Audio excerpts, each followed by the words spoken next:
आधी रात का वक्त, चारों तरफ सन्नाटा और अचानक आसमान छूती आग की भयानक लपटें। सीतापुर का कस्बा तंबोर देर रात उस वक्त दहल उठा जब यहां के पुराने थाने के ठीक सामने स्थित गुप्ता गारमेंट्स में अचानक भीषण आग लग गई। आग इतनी तेजी से फैली कि किसी को संभलने तक का मौका नहीं मिला। पीड़ित दुकानदार के मुताबिक इस अगीन कांड में दुकान के अंदर रखा करीब 15 लाख रुपए का कीमती कपड़ा और सामान जलकर पूरी तरह खाक हो गया है। अज्ञात कारणों से लगी इस आग का तांडव यहीं नहीं रुका। गुप्ता गारमेंट्स को खाक करने के साथ साथ इन बेरहम लपटों ने बराबर में स्थित जियो शोरूम को भी अपनी चपेट में ले लिया। आग की जद में आने से जियो शोरूम में भी भारी नुकसान होने की खबर है। इनकी दुकान हमारी दुकान दोनों आपस में सटी हुई है और उसके आग लगने के बाद उनकी दुकान से हमारी दुकान में हमारा इन्वर्टर, बैटरा, laptop, device, charger, data cable, mobile phone बहुत कुछ नुकसान हुआ है। मेरा पूरा शोरूम बना हुआ था जियो का, पूरा शोरूम मेरा ख़त्म हो गया है सर। चारों तरफ मची चीख पुकार के बीच एक तरफ आग की लपटें बढ़ रही थी तो दूसरी तरफ सिस्टम की लाचारी साफ दिख रही थी। हैरान करने वाली बात यह है कि पीड़ित दुकानदार ने जब बदहवास हालत में दमकल विभाग को फ़ोन मिलाया तो वहां से जवाब मिला कि गाड़ी पहुंचने में करीब 1 घंटा लगेगा। चूँकि तंबोर कस्बे में कोई फायर स्टेशन नहीं है, इसलिए ज़िला मुख्यालय या नज़दीकी स्टेशन से गाड़ी आने में लगने वाले इस 1 घंटे के वक्त का मतलब था सब कुछ स्वाहा हो जाना। अपनी आंखों के सामने ज़िंदगी भर की कमाई को जलता देख और दमकल विभाग से तत्काल मदद न मिलती देख बेबस पीड़ित ने उन्हें आने से मना कर दिया। फिर हम दुकान में आए तो हमारी दुकान बहुत जल रही थी। फिर हमने फायर ब्रिगेड वालों को फ़ोन किया, उन्होंने कहा 1 घंटा लगेगा। फिर हम अपने परिजनों के साथ मिलकर अपनी दुकान की आग बुझाने लगे। जब आग बुझ गई उसके बाद उनका फ़ोन आया तो हमने कहा आप रहने दीजिए, हमारा काम हो गया है। सरकारी सिस्टम की इस बेबसी के बाद पीड़ित दुकानदार और उसके परिजनों ने गजब की मुस्तैदी और बहादुरी दिखाई। बिना किसी सरकारी साधन या बाहरी मदद के परिवार के लोग खुद अपनी जान पर खेलकर आग बुझाने की जद्दोजहद में जुट गए। कड़ी मशक्कत और भारी जोखिम उठाने के बाद जैसे तैसे आग पर काबू तो पाया गया, लेकिन अफसोस जब तक लपटें शांत हुईं तब तक सब कुछ जलकर राख के ढेर में तब्दील हो चुका था।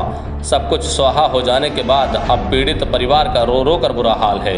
अपनी ज़िंदगी भर की गाढ़ी कमाई और रोजगार छिन जाने के बाद अब ये पीड़ित दुकानदार सरकार से मदद की गुहार लगा रहा है ताकि उजड़े हुए व्यापार को फिर से खड़ा किया जा सके। इस दर्दनाक हादसे ने एक बार फिर तंबोर कस्बे में फायर स्टेशन न होने की बड़ी कमी और सरकारी दावों की पोल खोल कर रख दी है। अगर तंबोर में दमकल की गाड़ी और स्टेशन की सुविधा होती तो शायद रिस्पांस टाइम 1 घंटा न होता, महज चंद मिनट होता और लाखों का ये नुकसान होने से बच जाता। अब देखना यह है कि इस गंभीर हादसे और पीड़ित परिवार के इस दर्द के बाद क्या जिम्मेदारों की नींद टूटती है और क्या सरकार इस बेबस दुकानदार की मदद के लिए आगे आती है। Bureau report, news 9 live TV, Sitapur. क्या नाम है आपका? विजय कुमार गुप्ता। आपकी दुकान में जो आग लगी है आपको कैसे पता लगा कि हमारी दुकान में आग लग गई है? हमारी दुकान में जो आग लगी है उसी दुकान के ऊपर हम रहते हैं, उसी के छत पे मम्मी हमारी सो रही थी। उन्होंने हमको बताया कि भैया दुकान से धुआं आ रहा है, छत पे वो सोती हैं। फिर हम दुकान में आए तो हमारी दुकान बहुत जल रही थी। फिर हमने फायर ब्रिगेड वालों को फ़ोन किया, उन्होंने कहा 1 घंटा लगेगा। फिर हम अपने परिजनों के साथ मिलकर अपनी दुकान की आग बुझाने लगे। जब आग बुझ गई उसके बाद उनका फ़ोन आया तो हमने कहा आप रहने दीजिए, हमारा काम हो गया है। अच्छा, इस आग में लगभग कितने का नुकसान हुआ है? अब हमारी ज़िंदगी भर की कमाई थी, कम से कम 15 लाख रुपए का हमारा नुकसान हुआ है। तो क्या लगता है कैसे आग लगी है? अब आग हमारी किसी से दुश्मनी तो है नहीं, हमको लग रहा है लाइट की शॉर्ट सर्किट की वजह से आग लगी है। क्या कारण स्पष्ट हो रहा है? अब कारण अब किसी को हम कैसे कह सकते हैं। अब आग लगी है शॉर्ट सर्किट से, हमको लग रहा है लगी है, हम किसी को ब्लेम नहीं कर रहे हैं।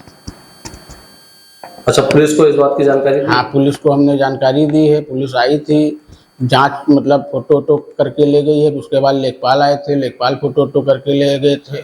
बस हमारी मांग यही है कि हम जो है अकेले हैं, मतलब जो है हमारा पूंजी ज़िंदगी भर की यही है। हमारे 2 बच्चे, 1 लड़की है, हमारा कोई और तो है नहीं साधन। अब हमारे पास कुछ है तो नहीं जो हम दोबारा दुकान कर पाएंगे।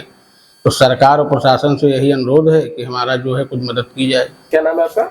मेरा नाम अजय गुप्ता है। ये जो दुकान लगी है विजय की दुकान में, आपके कौन है? ये मेरे सगे बड़े भाई हैं। तो इनकी दुकान में आग लगी, आपका कोई नुकसान तो नहीं हुआ है? इनकी दुकान हमारी दुकान दोनों आपस में सटी हुई है और उसके आग लगने के बाद उनकी दुकान से हमारी दुकान में हमारा इन्वर्टर, बैटरा, laptop, device, charger, data cable, mobile phone बहुत कुछ नुकसान हुआ है। मेरा पूरा शोरूम बना हुआ था जियो का, पूरा शोरूम मेरा ख़त्म हो गया है सर। लगभग कितने का नुकसान हुआ आपका? सर हम अपने नुकसान का अंदाज़ा अभी तक नहीं लगा सकते हैं, क्योंकि मेरा इन्वर्टर, बैटरा, लैपटॉप और जो डिवाइस है और जो पूरा शोरूम, कम से कम 1 से 1.5 लाख रुपया मैंने अपने शोरूम में लगाया था। और अभी मैं कल या परसों में बैटरा भी लेके आया था, वो और इन्वर्टर सब कुछ मेरा चला गया है। इसका कुछ अंदाज़ा बताया नहीं जा सकता कितने नुकसान हुआ मेरा। तो शासन प्रशासन से क्या मांग करेंगे? शासन और प्रशासन से मेरी यही मांग है कि जो मेरा नुकसान हुआ है उसका कुछ ना कुछ सहयोग करने की कृपा करें, क्योंकि मेरा यही एजेंसी का काम है। इसमें 10 लाख रुपए का सामान होता है और वो सब खत्म हो गया है, क्योंकि सारा सामान जल गया है और अब हमारे समझ में नहीं आ रहा है कि हमको करना क्या है। बस कैसे भी कर करके हमने ये अपनी जान बचाई है, दुकान को जितना बचा सकते थे उतना बचाया है। अच्छा, आपके मुताबिक कैसे आग लगी? इसका अक्सर कोई अंदाजा हमें नहीं है कैसे आग लगी है। मम्मी छत पे सो रही थी, उनको जब धुआं लगा है उन लोगों ने हमें जगाया है। हम लोग नीचे आए हैं, देखा बहुत सारा धुआं निकल रहा था।